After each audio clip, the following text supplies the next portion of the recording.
ಮಾಂ ಪಾತು ದೇವೋಖಿಲ ದೇವತಾತ್ಮ ಸಂಸಾರ ಕೂಪೆ ಪತಿತಂ ಗಭೀರೆ ತನ್ನಾಮ ದಿವ್ಯಂ ಪರಮಂತ್ರ ಮೂಲಂ ಧುನೋತು ಮೇ ಸರ್ವಮಘಂ ಹೃದಿಸ್ಥಂ. ಓಂ ತತ್ಪುರುಷಾಯ ವಿದ್ಮಹೇ ಮಹಾದೇವಾಯ ಧೀಮಹಿ ತನ್ನೋ ರುದ್ರಃ ಪ್ರಚೋದಯಾತ್. ಶ್ರೀ ಗುರುಭ್ಯೋ ನಮಃ. ಹರಿ ಓಂ. ಆತ್ಮೀಯ ಪ್ರಿಯ ಪ್ರೇಕ್ಷಕ ಮಿತ್ರರೇ, ನಿಮ್ಮೆಲ್ಲರ ಜೀವನ ಕ್ಷೇಮಕರ, ತೃಪ್ತಿಕರ, ಲಾಭಕರವಾಗಿರಲಿ ಅಂತ ನನ್ನ ಆರಾಧ್ಯ ದೇವಿ ಹೊರನಾಡು ಅನ್ನಪೂರ್ಣೇಶ್ವರಿಯ ಪಾದಗಳಿಗೆ ನಮಸ್ಕರಿಸ್ತಾ, ಪ್ರಿಯ ಪ್ರೇಕ್ಷಕ ಮಿತ್ರರೇ, ಸಿಂಹರಾಶಿ ಆಗಸ್ಟ್ ತಿಂಗಳ ಮಾಸ ಭವಿಷ್ಯ ಹೇಗಿದೆ ಅನ್ನುವಂಥದ್ದನ್ನ ಈ ವಿಡಿಯೋಲಿ ನಾವು ನೋಡೋಣ. ಪ್ರಮುಖವಾಗಿ ಸಿಂಹರಾಶಿಯವರಿಗೆ ವ್ಯಯಭಾವದಲ್ಲಿ ಗುರು ಅನ್ನುವಂಥದ್ದು ಕೂತ್ಕೊಂಡಿದ್ದಾರೆ. ಅಂದ್ರೆ ಗುರುಬಲ ಇಲ್ಲ, ಗುರು ನಷ್ಟ ಸ್ಥಾನದಲ್ಲಿ ಇದ್ದಾರೆ. ಪೂರ್ವ ಪುಣ್ಯ ಸ್ಥಾನ, ಅದೃಷ್ಟ ಸ್ಥಾನಕ್ಕೆ ಅಧಿಪತಿ ಆಗಿರತಕ್ಕಂಥ ಗುರು ವ್ಯಯದಲ್ಲಿದ್ದಾರೆ, ನಷ್ಟದಲ್ಲಿದ್ದಾರೆ. ಆದ್ರೂ ಗುರುವಿಂದ ಕೆಟ್ಟದ್ದಾಗಲ್ಲ. ಯಾಕೆ ಅಂತಂದ್ರೆ ಸಿಂಹರಾಶಿಗೆ ಅಧಿಪತಿಯಾದಂಥ ಸೂರ್ಯನಿಗೆ ಗುರು ಮಿತ್ರ. ಸಮಸ್ಯೆ ಆಗಲ್ಲ, ಕೆಟ್ಟದ್ದಾಗಲ್ಲ ಅನ್ನೋದಕ್ಕಿಂತ ಅಷ್ಟೊಂದು ಕೆಟ್ಟದ್ದಾಗಲ್ಲ, ಅಷ್ಟೊಂದು ಸಮಸ್ಯೆ ಆಗಲ್ಲ ಅಂತ ತಗೋಬಹುದು. ಯಾಕಂದ್ರೆ ನಾನು ನಿಮ್ಮನ್ನು ಸಮಾಧಾನ ಮಾಡಕ್ಕೆ ಇಷ್ಟ ಇಲ್ಲ, ಕ್ಲಿಯರ್ ಆಗಿ ಹೇಳಬೇಕು. ಹಾಗಾಗಿ ಸಾಧ್ಯವಾದಷ್ಟು ಸಿಂಹರಾಶಿಯವರು ಗುರುಗಳ ದರ್ಶನ, ಗುರುಗಳ ಪ್ರಾರ್ಥನೆ, ನಿಮ್ಮ ಒಂದು ಮೊಬೈಲಲ್ಲಿ ಗುರುಗಳ ಫೋಟೋ ಇಟ್ಕೊಳ್ಳಿದ್ದೀರಾ, ಬೆಳಗ್ಗೆ ಎದ್ದ ತಕ್ಷಣ ಗುರುಗಳನ್ನ ದರ್ಶನ ಮಾಡಿ ಇದೆಲ್ಲ ಮಾಡ್ತಾ ಬನ್ನಿ, ಸಾಕು. ಬಿಟ್ರೆ ಹೋಮ ಪೂಜೆ ಪರಿಹಾರ ಬೇಕಿಲ್ಲ. ಎರಡನೇದಾಗಿ ಸಿಂಹರಾಶಿಯವರಿಗೆ ಷಷ್ಠ ಸ್ಥಾನ, ಸಪ್ತಮ ಸ್ಥಾನಾಧಿಪತಿ ಆಗಿರ್ತಕ್ಕಂಥ ಶನಿ ಬಂದು ಅಷ್ಟಮದಲ್ಲಿದ್ದು ವಕ್ರಿಯಾಗಿದ್ದಾರೆ. ಹೋದ ತಿಂಗಳೇ ವಕ್ರಿಯಾಗಿದ್ದಾರೆ. ನಿಮಗೆ ಗೊತ್ತಿರಲಿ, ಸಿಂಹರಾಶಿಯವರಿಗೆ ತಾತ್ಕಾಲಿಕವಾಗಿ ಅಷ್ಟಮ ಶನಿ ರಿಲೀಫ್ ಸಿಗ್ತಾ ಇದೆ. ಗೊತ್ತಿದೆಯಾ ನಿಮಗೆ? ಇದೊಂದು ಸಂತೋಷದ ಸುದ್ದಿ ಗೊತ್ತಾ ನಿಮಗೆ? ಅಂದ್ರೆ ಈಗ ನೀವು ಒಂದು ರೋಡಲ್ಲಿ ನಡ್ಕೊಂಡು ಹೋಗ್ತಾ ಇರ್ತೀರ, ನಡ್ಕೊಂಡು ಸೀದಾ ಸೂರ್ಯನ ಕಡೆ ನಡ್ಕೊಂಡು ಹೋಗ್ತಾ ಇರ್ತೀರ, ಅಂದ್ರೆ ಪೂರ್ವದ ಕಡೆ ನಡ್ಕೊಂಡು ಹೋಗ್ತಾ ಇರ್ತೀರ. ಸಡನ್ ಆಗಿ ನಿಮಗೆ ಹಂಗೆ ಯೂಟರ್ನ್ ಹೊಡೆದು ಪಶ್ಚಿಮದ ಕಡೆಗೆ ಒಂದು ಸ್ವಲ್ಪ ಹೊತ್ತು ನಡ್ಕೊಂಡ್ ಬರ್ತೀರ. ಅದನ್ನ ನಾವು ರೆಟ್ರೋಗ್ರೇಡ್ ಅಂತ ಕರಿತೀವಿ, ಅಥವಾ ವಕ್ರಿ ಅಂತ ಕರಿತೀವಿ. ಈಗ ಅದನ್ನೇ ಮಾಡ್ತಾ ಇದ್ದಾರೆ ಶನಿ ಪರಮಾತ್ಮ. 8ನೇ ಮನೆಯಲ್ಲಿರುವಂತ ಶನಿ ಪ್ರಯಾಣ ಮಾಡಿದ್ರು ಸ್ವಲ್ಪ ದೂರ, 1 ವರ್ಷದ ಮೇಲೆ ಒಂದು 4 ತಿಂಗಳು ಪ್ರಯಾಣ ಮಾಡಿದ್ರು, 1 3 ತಿಂಗಳು ಪ್ರಯಾಣ ಮಾಡಿದ್ರು. ಹೆಂಗೆ? ಪೂರ್ವದ ಕಡೆ ಪ್ರಯಾಣ ಮಾಡಿದ್ರು. ನಿಮ್ಗೆ ಎಕ್ಸಾಂಪಲ್ ಕೊಡ್ತಾ ಇರೋದು ಪೂರ್ವದ ಕಡೆ ಅಂತ, ಅಂದ್ರೆ ನಿಮಗೆ ಅರ್ಥ ಆಗಲಿ ಅಂತ. ಈಸ್ಟ್ ಫೇಸ್ಗೆ ಮುಖ ಮಾಡಿ ನಡ್ಕೊಂಡ್ ಬರ್ತಾ ಇದ್ದಾರೆ ಅಂತ ತಿಳ್ಕೊಂಡು. ಸಡನ್ ಆಗಿ ವಕ್ರಿ ಆದ್ರು. ಈಗ ಜುಲೈ 26ನೇ ತಾರೀಕು, ಹೋದ ತಿಂಗಳೇ ವಕ್ರಿ ಆದ್ರು. ಆಗಸ್ಟ್ ತಿಂಗಳಲ್ಲಿ ಶನಿ ಬಂದು ವಕ್ರಿ ಇರುತ್ತೆ. ಸೆಪ್ಟೆಂಬರ್, ಅಕ್ಟೋಬರ್, ನವೆಂಬರ್, ಡಿಸೆಂಬರ್ 9ನೇ ತಾರೀಕುವರೆಗೂ ಶನಿ ವಕ್ರಿನೇ. ವಕ್ರಿ ಆದಾಗ ಏನ್ ಮಾಡ್ತಾರೆ? ಅಬೋಟನ್ ಮಾಡಿದಾಗ ಹಿಂದ್ಗಡೆ ನೋಡ್ತಾ ಇರ್ತಾರೆ, ಅಂದ್ರೆ 7ನೇ ಮನೆಯನ್ನು ನೋಡ್ತಾ ಇರ್ತಾರೆ. ಆಗ ತಾತ್ಕಾಲಿಕವಾಗಿ ಅಷ್ಟಮ ಶನಿ ರಿಲೀಫ್ ಸಿಕ್ತು ಸಿಂಹರಾಶಿಯವರಿಗೆ. ಸ್ವಲ್ಪ ಮಟ್ಟಿಗೆ ಉಸಿರಾಟ, ಏನು ಸಮಸ್ಯೆ ಶನಿಯಿಂದ ನಿಮ್ಗೆ ಆಗೋದಿಲ್ಲ. ಹಾಗಾಗಿ ಉದ್ಯೋಗ ಕಾನ್ಫಿಡೆಂಟ್ ಆಗಿ ಸ್ಥಿರವಾಗಿ ನಿಲ್ಲುತ್ತೆ, ಧೈರ್ಯವಾಗಿರ್ಬೋದು. ಅಷ್ಟಮ ಶನಿ ಇಲ್ಲ ಅಲ್ವಾ, ಈ ಸಮಯನ ಉಪಯೋಗಿಸ್ಕೊಂಬಿಡಿ, ಯುಟಿಲೈಸ್ ಮಾಡ್ಕೋಬೇಕು. ಏನಾದ್ರೂ ದೊಡ್ಡ ದೊಡ್ಡ ಕೆಲಸಗಳು ಮಾಡ್ಬೇಕಾದ್ರೆ ಮಾಡ್ಬಿಡಿ, ಅದು ನಿಮಗೆ ಗ್ರ್ಯಾಂಡ್ ಸಕ್ಸಸ್ ಆಗುತ್ತೆ. ತುಂಬಾ ಇಂಪಾರ್ಟೆಂಟ್. ಯಾಕೆಂದ್ರೆ 17ನೇ ತಾರೀಕು ನಿಮ್ಮ ರಾಶಿಯಾಧಿಪತಿ ಆಗಿರ್ತಕ್ಕಂಥ ಸೂರ್ಯ ನಿಮ್ಮ ರಾಶಿಗೆ ಬಂದು ಸ್ವಕ್ಷೇತ್ರಕ್ಕೆ ಬರ್ತಾ ಇದ್ದಾರೆ. ಸೂರ್ಯ ಬಂದು ಸ್ವಕ್ಷೇತ್ರಕ್ಕೆ ಬಂದ್ರೆ ಧೈರ್ಯ ಜಾಸ್ತಿ ಇರುತ್ತೆ, ದೇಹ ತುಂಬಾ ಬಲಿಷ್ಠವಾಗಿರುತ್ತೆ, ಸೋಂಬೇರಿತನ ದೂರ ಆಗುತ್ತೆ, ಲವಲವಿಕೆ ಹೆಚ್ಚಾಗುತ್ತೆ, ಒಂದು ಹಂತಕ್ಕೆ ಪಾಸಿಟಿವ್ ಎನರ್ಜಿ ಅನ್ನೋದು ದೊಡ್ಡ ಪ್ರಮಾಣದಲ್ಲಿ ಇನ್ಕ್ರೀಸ್ ಆಗಕ್ಕೆ ಶುರುವಾಗುತ್ತೆ. ಇದೊಂದು ಮೇಜರ್ ಪ್ಲಸ್ ಪಾಯಿಂಟ್ ಅಂತ ಹೇಳ್ಬೋದು ನಾವು. ಯಾವತ್ತು ಪ್ಲಸ್ ಪಾಯಿಂಟ್ಸ್ ಆಗ್ತಾ ಇತ್ತಂದ್ರೆ ಆ ಪ್ಲಸ್ ಪಾಯಿಂಟ್ ನಾವು ಯುಟಿಲೈಸ್ ಮಾಡ್ಕೋಬೇಕು. ಇದ್ರ ಜೊತೆಗೆ 5ನೇ ತಾರೀಕು ಬುಧ 12ನೇ ಮನೆಗೆ ಬರ್ತಾರೆ.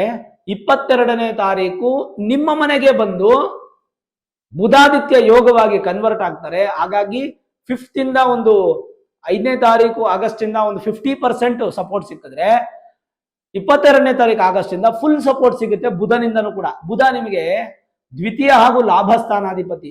ಕುಟುಂಬ ಸ್ಥಾನ, ಧನಸ್ಥಾನ, ವಾಕ್ಸ್ಥಾನ, ವಿದ್ಯಾಸ್ಥಾನ, ಲಾಭಸ್ಥಾನಕ್ಕೆ ಅಧಿಪತಿ ಆಗಿರ್ತಕ್ಕಂಥ ಬುಧ ಅವರು ಬುಧಾದಿತ್ಯ ಯೋಗವನ್ನು ಕೊಟ್ಟು 2026 ಆಗಸ್ಟ್ 22ನೇ ತಾರೀಕಿಂದ ನಿಮಗೆ ತುಂಬಾ ಪ್ಲಸ್ ಪಾಯಿಂಟ್ ಇರುತ್ತೆ. ವಿದ್ಯೆ, ಬುದ್ಧಿ, ವ್ಯಾಪಾರ ಪ್ರತಿಯೊಂದರಲ್ಲೂ ಕೂಡ ಅವ್ರು ನಿಮ್ಮ ಸಪೋರ್ಟ್ ಮಾಡ್ತಾ ಬರ್ತಾರೆ. ಇನ್ನು 2ನೇ ತಾರೀಕು ಆಗಸ್ಟ್ 2ನೇ ತಾರೀಕು ಕುಜ ಬಂದು ಲಾಭ ಸ್ಥಾನಕ್ಕೆ ಬರ್ತಾರೆ ಸಿಂಹರಾಶಿಯವರಿಗೆ. ಅವ್ರು ಇರೋ ಜಾಗ ಸಮಶತ್ರು ಅಥವಾ ಸಮಮಿತ್ರ ಅಥವಾ ಸಮಬಲ ಸ್ಥಾನ ಆಗಿರಬಹುದು. ಆದ್ರೆ ಸಿಂಹರಾಶಿಗೆ 11th ಹೌಸ್ಗೆ ಬರ್ತಾರೆ. 11th house is considered as house of gain, ಲಾಭಸ್ಥಾನ. ಯಾವಾಗ ಲಾಭಸ್ಥಾನದಲ್ಲಿ ಬಂದು ಕುತ್ಕೋತಾರೋ ಸಿಂಹರಾಶಿಗೆ 4th ಸ್ಥಾನಾಧಿಪತಿ ಹಾಗೂ ಭಾಗ್ಯ ಸ್ಥಾನಾಧಿಪತಿ ಲಾಭಸ್ಥಾನಕ್ಕೆ ಬಂದು ಸುಖವನ್ನ ಹಾಗೂ ಭಾಗ್ಯವನ್ನ ಹೆಚ್ಚಾಗಿ ಕೊಡ್ತಾರೆ. ಇದೆಲ್ಲ ಪ್ಲಸ್ ಪಾಯಿಂಟ್ಸು. ಅರ್ಥ ಆಯ್ತಾ? ಹಾಗಾದ್ರೆ ಒಂದೇ ಒಂದು ಮೈನಸ್ ಇದೆ, ಏನಪ್ಪಾ ಅಂತಂದ್ರೆ ರಾಹು 7ನೇ ಮನೇಲಿರೋದು, ಕೇತು ನಿಮ್ಮ ರಾಶಿಲಿರೋದು. ಅದು ಈಗಾಗಲೇ 1 ವರ್ಷದಿಂದ ಇದ್ದಾರೆ, ಇನ್ನು ಈ ಡಿಸೆಂಬರ್ ವರೆಗೂ ಇರ್ತಾರೆ. ಅದೇನು ದೊಡ್ಡದಾಗಿ ತಲೆಗೆ ಹಾಕೊಳಕ್ ಹೋಗ್ಬೇಡಿ. ಮೇನ್ ಇಂಪಾರ್ಟೆಂಟ್ ವಿಷಯ ಏನಪ್ಪಾ ಅಂತಂದ್ರೆ ನಿಮಗೆ ಶುಕ್ರ ಬಂದು ಸಿಂಹ ರಾಶಿಗೆ ಶತ್ರು, ಅಂದ್ರೆ ಸೂರ್ಯನಿಗೆ ಶತ್ರು. ಶುಕ್ರ ನಿಮಗೆ ತೃತೀಯ ಸ್ಥಾನಾಧಿಪತಿ ಹಾಗೂ ದಶಮ ಸ್ಥಾನಾಧಿಪತಿ. ಅಂದ್ರೆ ಧೈರ್ಯ, ಸ್ಥೈರ್ಯ, ಶೌರ್ಯ, ಕಿರಿಯ ಸಹೋದರ ಹಾಗೂ ವೃತ್ತಿ ಧರ್ಮ ಕೆಲಸ, ಇಷ್ಟು ಸ್ಥಾನಕ್ಕೂ ಅಧಿಪತಿ ಆಗಿರ್ತಕ್ಕಂಥ ಶುಕ್ರ 1ನೇ ತಾರೀಕೆ ತಮ್ಮ ನೀಚ ಸ್ಥಾನಕ್ಕೆ ಬರ್ತಾರೆ, ಡೆಬಿಲೇಟೆಡ್ ಪೊಸಿಷನ್. ಹಾಗಾಗಿ ಈ ಆಗಸ್ಟ್ ತಿಂಗಳಲ್ಲಿ ಸಿಂಹರಾಶಿಯವರು ಮದುವೆ, ಶುಭ ಕಾರ್ಯ, ವಾಹನ ಕೊಳ್ಳೋದು, ಮನೆ ತಗೊಳ್ಳೋದು ಅಥವಾ ಏನಾದರೂ ಈ ಥರದ್ದು ಶುಕ್ರನ ರಿಲೇಟೆಡ್ ಆಗಿರ್ತಕ್ಕಂಥ ಯಾವ ಕೆಲಸನೂ ಹೆಚ್ಚು ಶ್ರಮ ತಗೊಂಡು ಮಾಡಕ್ಕೆ ಹೋಗ್ಬೇಡಿ. ಅದಾಗದು ಬಂತಂತಂದ್ರೆ ರಿಸೀವ್ ಮಾಡ್ಕೊಳ್ಳಿ. ನೀವಾಗ ನೀವು ಪ್ರಯತ್ನ ಬೇಡ, ಒಂದು ಸ್ವಲ್ಪ ಈ ತಿಂಗಳು ಸ್ಕಿಪ್ ಮಾಡಿ. ಸಾಧ್ಯವಾದಷ್ಟು ಅಮ್ಮನವರ ದೇವಸ್ಥಾನಕ್ಕೆ ಹೋಗಿ ಬರ್ತಾ ಇರಿ. ಶಿವಾನಂದ ಲಹರಿ ಅನ್ನುವಂತಹ ಒಂದು ಸ್ತೋತ್ರ ಸಿಗುತ್ತೆ ನಿಮಗೆ, ಯೂಟ್ಯೂಬಲ್ಲಿ ಸಿಗುತ್ತೆ ನಿಮಗೆ. ಆ ಶಿವಾನಂದ ಲಹರಿಯನ್ನು ಪ್ರತಿನಿತ್ಯ ಬೆಳಗ್ಗೆ ಮತ್ತೆ ಸಂಜೆ ಕೇಳ್ತಾ ಇರಿ. ಅದು ತುಂಬಾನೇ ಇಂಪಾರ್ಟೆಂಟ್ ಆಗುತ್ತೆ. ಬಹಳ ಪ್ರಸಿದ್ಧವಾದಂಥ ಬಲಿಷ್ಠವಾದಂಥ ಒಂದು ಸ್ತೋತ್ರ ಅದು. ಅದೊಂದು ಸ್ತೋತ್ರವನ್ನ ಕೇಳೋದ್ರಿಂದನೇ ತುಂಬಾ ಉತ್ತಮವಾದಂಥ ಜೀವನ ಅನ್ನುವಂಥದ್ದು ನಿಮಗೆ ಪ್ರಾಪ್ತಿ ಆಗುತ್ತೆ. ಕೇವಲ ಶುಕ್ರ ಮಾತ್ರ ನಿಮ್ ನೆಗೆಟಿವ್. ಅಮ್ಮನವರ ದೇವಸ್ಥಾನಕ್ಕೆ ಹೋಗಿ ಬರ್ತಾ ಇರಿ.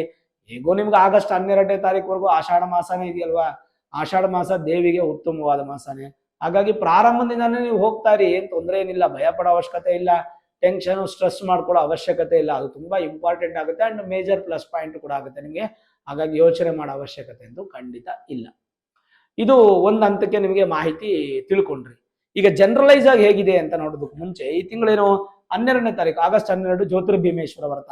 ಹೆಣ್ಣು ಮಕ್ಕಳು ಒಳ್ಳೆ ಗಂಡ ಸಿಕ್ಲಿ ಅಂತ ಹೇಳ್ಬಿಟ್ಟು ಪೂಜೆ ಮಾಡಿ, ಮದುವೆ ಆಗಿರೋರು ಭೀಮನಂತ ದೇಹ ಇರುವಂತ ಗಂಡ ಆಗ್ಲಿ ನನ್ನ ಗಂಡ ಅಂತೇಳಿ ಪೂಜೆ ಮಾಡಿ, ತುಂಬಾ ಒಳ್ಳೇದು.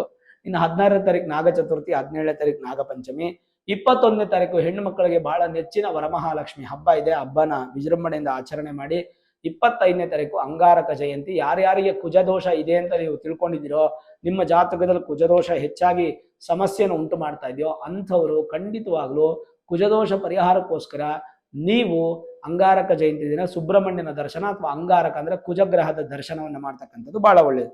ಇನ್ನು ಮಂಗಳ ಗೌರಿ ವ್ರತ, ಋಗ್ವೇದ, ಯಜುರ್ವೇದ, ಉಪಕರ್ಮ, ಹೀಗೆ ಹಲವಾರು ಹಬ್ಬಗಳು ಬಿಡಿ ಶ್ರಾವಣ ಮಾಸ ಬಂದ್ರೇನೆ.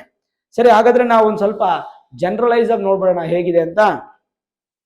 ಕುಟುಂಬದಲ್ಲಿ ಸ್ವಲ್ಪ ನೆಮ್ಮದಿಯ ವಾತಾವರಣ ಇರುತ್ತೆ, ಅಲ್ಪ ಪ್ರಗತಿ, ಸಹೋದರರ ಸಹಾಯ ಸಿಗುತ್ತೆ, ಜೀವನದ ಮುಂದಿನ ದಿನಗಳ ಬಗ್ಗೆ ಆಲೋಚನೆ ಮಾಡ್ತೀರಾ. ರಾಜಕೀಯ ವ್ಯಕ್ತಿಗಳಿಗೆ ಹಾಗೂ ದೊಡ್ಡ ದೊಡ್ಡ ಅಧಿಕಾರಿಗಳಿಗೆ ತುಂಬಾ ವಿಶೇಷವಾದ ಫಲ, ಮಾನ ಸನ್ಮಾನ ಅದೆಲ್ಲ ಆಗುತ್ತೆ. ಗೌಪ್ಯವಾದಂತ ಒಂದು ಬಲವನ್ನ ನಡೆಯನ್ನಿರ್ತೀರಾ, ಅಧಿಕಾರ ಪ್ರಾಪ್ತಿ ಆಗುತ್ತೆ. ಬಂಧುಗಳ ಆಗಮನದಿಂದ ಸ್ವಲ್ಪ ಮನಸ್ಸಿಗೆ ಸಂತೋಷ ಆಗುತ್ತೆ. ಸ್ತ್ರೀಯರಿಗೆ ಅತ್ಯಂತ ಶುಭ ಮಾಸ. ಸಿಂಹರಾಶಿಯವರಿಗೆ ಬಂಗಾರ ಹಾಗೂ ಲೋಹವನ್ನ ಖರೀದಿ ಮಾಡ್ತೀರಾ, ಈ ತಿಂಗಳು ಚೆನ್ನಾಗಿದೆ. ಪಾಲುದಾರಿಕೆಗೆ ಶುಭ ಮಾಸ ಅಂತ ಹೇಳ್ಬೋದು. ಪಾರ್ಟ್ನರ್ಶಿಪ್ ಬಿಸ್ನೆಸ್ಗೆ, ಬಂಡವಾಳ ಹೂಡಿಕೆಗೆ ಎರಡೆರಡು ಮನ್ಸು ಮಾಡಬೇಡಿ, ಜವರಾಗಿ ಧೈರ್ಯವಾಗಿ ಮಾಡಿ.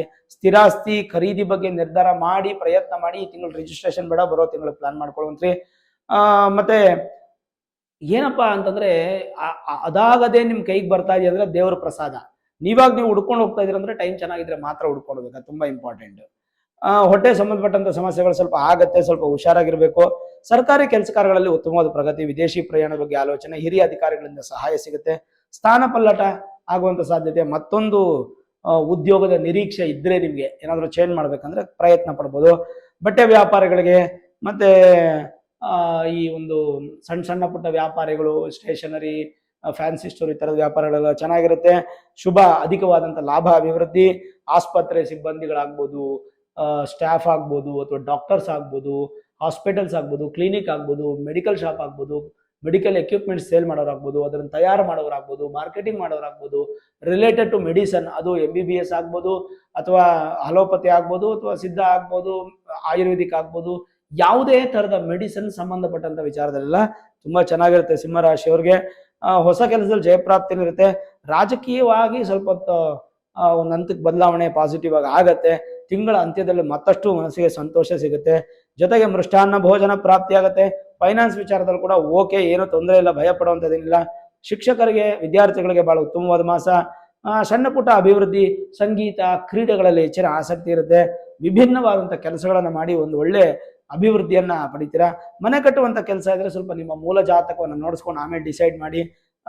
ಕೆಲವೊಂದು ಶುಭ ಸಮಾಚಾರಗಳು, ಶುಭ ಸಮಾರಂಭಗಳು ನಿಮ್ಮಲ್ಲಿ ನಡೆಯುವಂತ ಸಾಧ್ಯತೆ. ಉನ್ನತ ವಿದ್ಯಾಭ್ಯಾಸ ಮಾಡಬೇಕು ಅಂತ ಇರತಕ್ಕಂಥವ್ರಿಗೆ ಇದು ಕರೆಕ್ಟ್ ಟೈಮು ಡಿಸಿಷನ್ ತಗೊಳಕ್ಕೆ ಖಂಡಿತ ನಿಮಗೆ ಅದೃಷ್ಟ ಅನ್ನುವಂಥದ್ದು ಸಿಗುತ್ತೆ. ಹಾಗಾಗಿ ಈ ತಿಂಗಳು ಕೇವಲ ಸಿಂಹರಾಶಿಯವರಿಗೆ ಶುಕ್ರ ಮಾತ್ರ ನೆಗೆಟಿವ್ ಆಗಿದೆ. ಅದಕ್ಕೆ ಶಿವಾನಂದ ಲಹರಿ ಮತ್ತೆ ಅಮ್ಮನವ್ರ ದೇವಸ್ಥಾನಕ್ಕೆ ಹೋಗಿ ಬನ್ನಿ. ಅಷ್ಟಮ ಶನಿ ಪ್ರಭಾವನೂ ಕಡಿಮೆ ಆಗಿದೆ. ಬಿಕಾಸ್ ಶನಿ ವಕ್ರಿ ಆಗಿರೋದ್ರಿಂದ ಏನು ಚಿಂತೆ ಮಾಡೋ ಅವಶ್ಯಕತೆ ಇಲ್ಲ. ಧೈರ್ಯವಾಗಿರಿ, ಭಗವಂತ ನಿಮ್ ಜೊತೆಗಿದ್ದಾನೆ. ಆದಷ್ಟು ಪಾಸಿಟಿವ್ ಆಗಿ ಫೀಲ್ ಮಾಡಿ, ಪಾಸಿಟಿವ್ ಮೈಂಡ್ ಅನ್ನ ನೀವು ಇಟ್ಕೊಳ್ಳಿ. ಭಗವಂತ ನಿಮ್ಗೆ ಒಳ್ಳೇದು ಮಾಡ್ತಾನೆ, ಚಿಂತೆ ಮಾಡೋದು ಬೇಡ. ನೋಡಿದ್ರಲ್ಲ ವೀಕ್ಷಕರೇ, ಸಿಂಹ ರಾಶಿಯ ಆಗಸ್ಟ್ ತಿಂಗಳ ಮಾಸ ಭವಿಷ್ಯ. ಈ ವಿಡಿಯೋ ಇಷ್ಟ ಆಗಿದ್ರೆ ಲೈಕ್ ಮಾಡಿ, ಶೇರ್ ಮಾಡಿ, ಮುಖ್ಯವಾಗಿ ನಮ್ಮ ಚಾನಲ್ಗೆ ಸಬ್ಸ್ಕ್ರೈಬ್ ಮಾಡಿ, ಬೆಲ್ ಐಕಾನ್ ಅನ್ನು ಪ್ರೆಸ್ ಮಾಡಿ. ಪ್ರತಿನಿತ್ಯ ನಾನು ಪೂಜೆ ಮಾಡುವಂತಹ ನನ್ನ ಆರಾಧ್ಯ ದೇವಿ ಹೊರನಾಡು ಅನ್ನಪೂರ್ಣೇಶ್ವರಿಯ ಆಶೀರ್ವಾದ ಅನುಗ್ರಹ ಸದಾಕಾಲ ಮತ್ತೊಮ್ಮೆ ನಿಮ್ಗೆ ಸಿಗಲಿ ಅಂತ ಪ್ರಾರ್ಥನೆ ಮಾಡ್ತಾ, ಸರ್ವೇ ಜನಾಃ ಸುಖಿನೋ ಭವಂತು, ಸಮಸ್ತ ಸನ್ಮಂಗಳಾನಿ ಭವಂತು.